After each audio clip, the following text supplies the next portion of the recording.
All right, here we have. Today we'll learn about the ARK, the Aharon HaKodesh.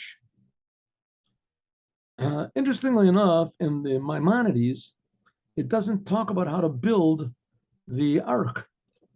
It talks about how to the form of the Holy Temple and the whole form of the. Okay, let's just talk about the one reason is because the Jews didn't build the ARK. Moses made the ARK, and that's it. There was only one ARK. The ARK never changed. There was one ARK, and that was put in the tablets were there and the broken tablets. There's an argument if the Sefer Torah was put in there, the Torah that Moses wrote, if it was there or if it was not there. Some people say it was on a sort of a shelf that went out on the side. All right, let's yeah.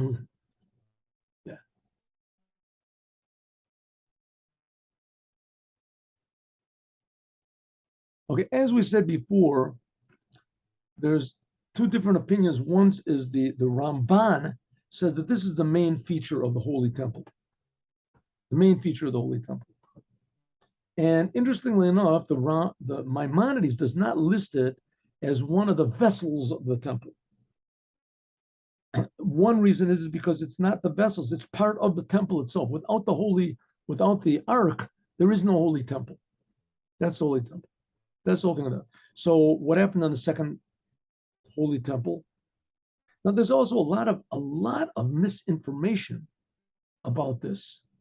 A tremendous amount of misinformation about, especially because the Christians messed everything up and they misinterpret all sorts of incredible things. I mean, they have to somehow or other relate to this stuff, and they have to show that they're big experts, and they're not.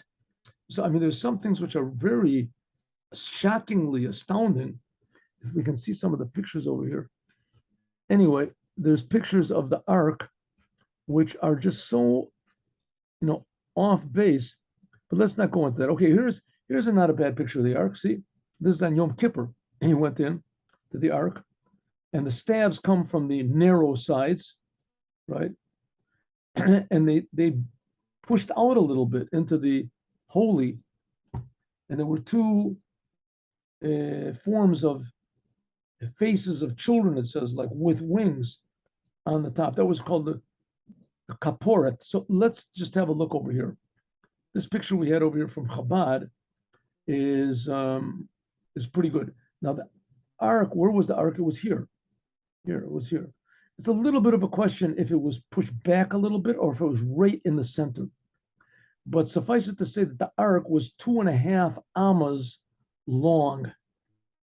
It was 2.5 amas long. And when you went in, the length of it, right, was facing you. And it was 2.5 amas long. The whole room was 10 amas big. And if you measured from one side to the wall, it was 5 amas, and one side to the wall was 5 amas. So it ended up that it didn't take any place. It says Einu min amida. Okay, how did it look? Here, it looked like this. The ARK, this is the ARK that Moses made, and that's the only ARK that there ever was the ARK that Moses made. It was really had 3 boxes. There was an inside box here that was gold. Then there was a middle box that was made of wood, atzei shitim. Then there was an outside box that was also made of gold. And the measurements, there's a little bit of an argument between them. What exactly it was 2.5 amas long, if these 2 amas were 5 handbreadths or if they were 6 handbreadths. Different opinions. According to the one that says they were 5 handbreadths, so there was room inside of it to put also the Sefer Torah that Moses wrote. If not, then there wasn't any room. So inside of the ARK was the broken tablets. That was the ones that Moses broke. They were on the bottom. And on top of them was the second tablets that Moses got. And on top of that was put a covering called the kaporet. The kaporet, it was made of a solid piece of gold, one solid piece of gold. And the angels, these faces of angels or children, whatever they're called, the keruvim, were pounded out from the piece of gold. You had to be a real expert to do it. It wasn't that you made the angels and you stuck them on or welded them on or something. And they were pounded out. It was a special thing. And it says that when God and the Jewish people God was pleased with the Jewish people that these angels were facing one another, and when not, the angels would not be facing one another. And surprisingly, when Nebuchadnezzar went into the Holy of Holies to destroy the temple, and he saw that the angels, their faces were not facing one another. I'm sorry, they were facing one another. The angels were facing one another.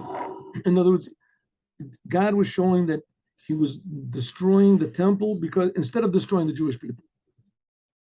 And not only that, the fact of the matter is the physical temple was destroyed, but the spiritual temple was not. And the third temple is a physical place that's going to be brought down. And in the middle of that, the one Nebuchadnezzar destroyed, that's the Babylonians. That was the first temple. And between that and the third temple that Mashiach is going to build is the second temple. That was what was built in the time of Nehemiah and Ezra. And the first temple lasted for 410 years. The second temple lasted for 420 years. In any case, what happened to this ark? Now, where is the ark?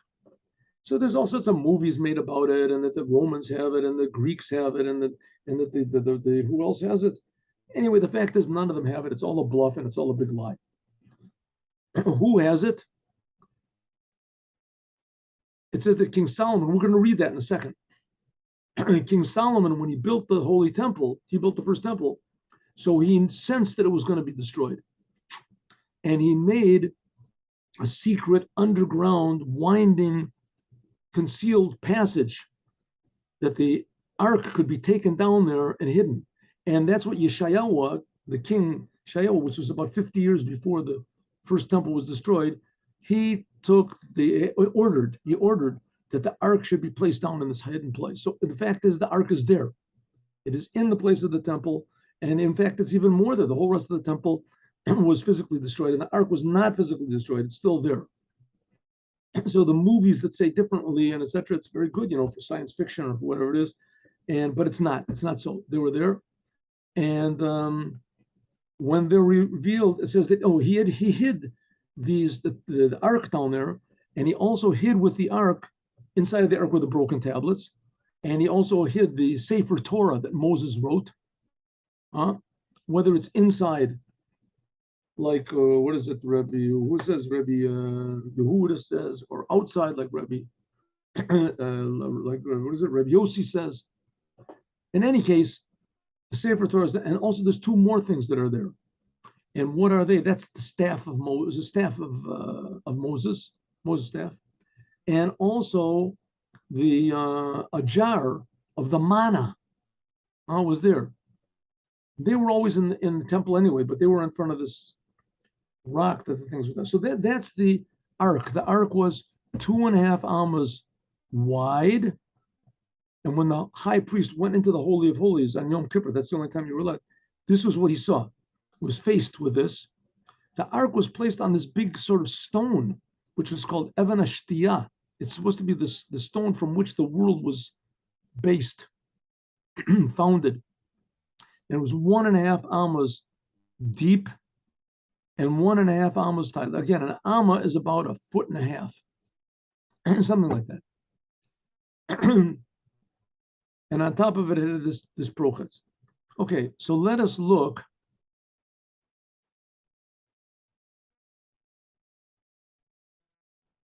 It was built by Bezalel, with all the details. That's it.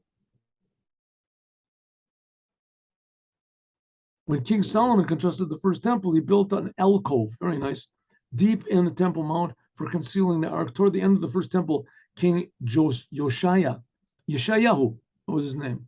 That's what he's called, Josiah. Okay. He realized that the temple is going to be destroyed.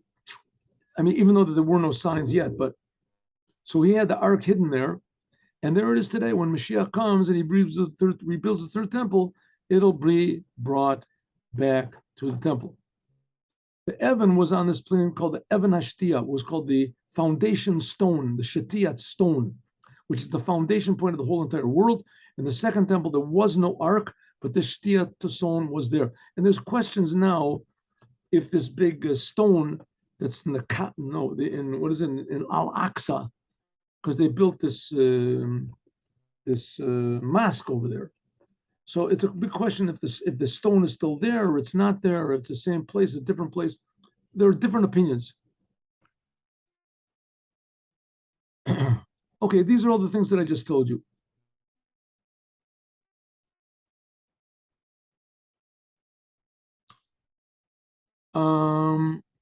Yeah, so this ark Moses took in the desert with them, and it came into the land of Israel. As here it says here, when Joshua led the Jewish people into Israel, the Holy Land, after Moses died, so they camped alongside the Jordan River, and Joshua sent the ark toward the river. As soon as the feet of those people that carried the ark was not the ark, the Aaron. The ark was not allowed to be put into a wagon or anything. It had to be carried on the shoulders. It had to be carried. Of course, after it was put into the Holy Temple, it wasn't carried anymore, but the staves were still there. As soon as their feet went into the water of the Jordan River, the river split. The Jews crossed over. As soon as the Jews had gone over, when the Jews went over, so they brought the ark over, and the water started flowing again. When they came into the land of Israel, so this ark was in a place called Gilgal for a while, and then, and then that was for 14 years. Then it went to a place called Shiloh, and in Shiloh it was there for 369 years. But right near the end of it, the priests, there was, Pinchas and Chafni, the two sons of Eli, who Eli also was the last of the judges. He was after Samson. The priests mistreated the ark, and they took it out from the temple. Why? Because they were having a battle with the Philistine. So they took it out to protect them, which was against the wishes of Eli. And nevertheless, they got defeated. The Philistines defeated them, and they took the ark, and they brought it back to their lands. And when it was in their lands, it was terrible. It was everybody. There was plagues and afflictions. They had this big idol fell down. Everybody was afraid. They put the ark on a wagon with some oxes, and they just sent it. Sent it back, and finally came back until King David. He was already king. He took it and he brought it into what's called Ir David until Solomon built the temple, and then he brought the ark into the temple, and that's where it stayed. That's where the ark stayed. So what was in the ark? The tablets that Moses got on Mount Sinai, Holy of Holies. And it says that in the Holy of Holies, where the ark was the same revelation that was on Mount Sinai. The essence of God. It says that when God revealed himself on Mount Sinai, that all the Jewish people died, and God had to re-enliven them. It says with the dew that is going to liven the dead in the future. Pretty interesting. So that's the ark, the holy ark. Right? God willing, next time we'll learn about the laver. But this week we've succeeded with God's help in learning about the main vessels of the temple. We began by learning about the outer altar where they sacrificed all the animals, and we learned about the menorah and the face bread. They call it show bread, and the golden altar that we learned yesterday. And then we learned just now about the ark, which is in the Holy of Holies. Have a good day with Mashiach. Now, God willing, tomorrow we'll also meet 8:15 in the morning, learning about God and the Jewish people. Have a good day with Mashiach now.